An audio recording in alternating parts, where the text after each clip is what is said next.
We're back. As you may know, our colleague Tom Brokaw has been touring the country this year along Highway 50, which winds its way from Ocean City, Maryland, all the way west to Sacramento, California. It's part of his series of reports for NBC and the USA Network on the American character. Tonight we meet a veteran back from war who finds that in a lot of ways his mission is just starting. Tom found him in St. Louis along Highway 50. If it's true, much is expected from those to whom much is given. Eric Greitens is more than living up to his end of the bargain. A Rhodes Scholar turned Navy SEAL, Greitens has seen some of the worst the world has to offer. His Ph.D. work took him across the globe, photographing those caught up in war and genocide. And he survived deployments to Afghanistan and Iraq. In March of 2007, just 2 weeks before the end of his tour, his unit was hit by a suicide truck bomb in Fallujah in Iraq. Greitens escaped with minor injuries and a whole new mission in life. One of the things that you learn in the military is that you take care of your guys.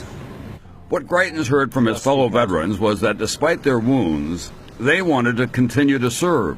So he founded The Mission Continues, an organization offering community service fellowships to wounded and disabled veterans. When we offer them a challenge, we find that many of them respond.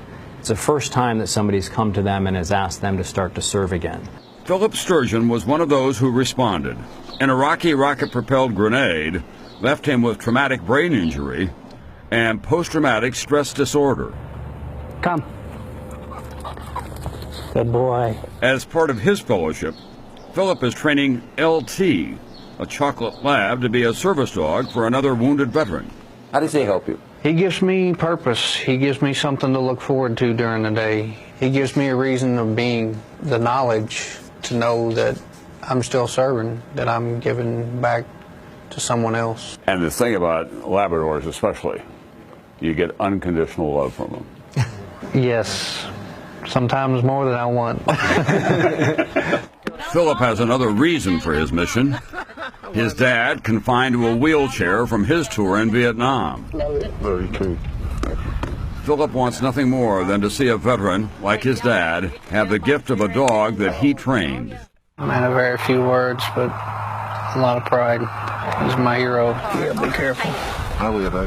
Just one of the many heroes along Highway 50. People think St. Louis, driving down Highway 50, they don't realize this is one of the great last resting places in America for people who've served. Somebody can drive along Highway 50, and because of the sound barriers that are up, they might never know that they're driving right past Jefferson Barracks National Cemetery, where over 175,000 veterans and their families are buried. I think it's indicative of what we need to do as a culture, sometimes look beyond that barrier and really see all of our veterans.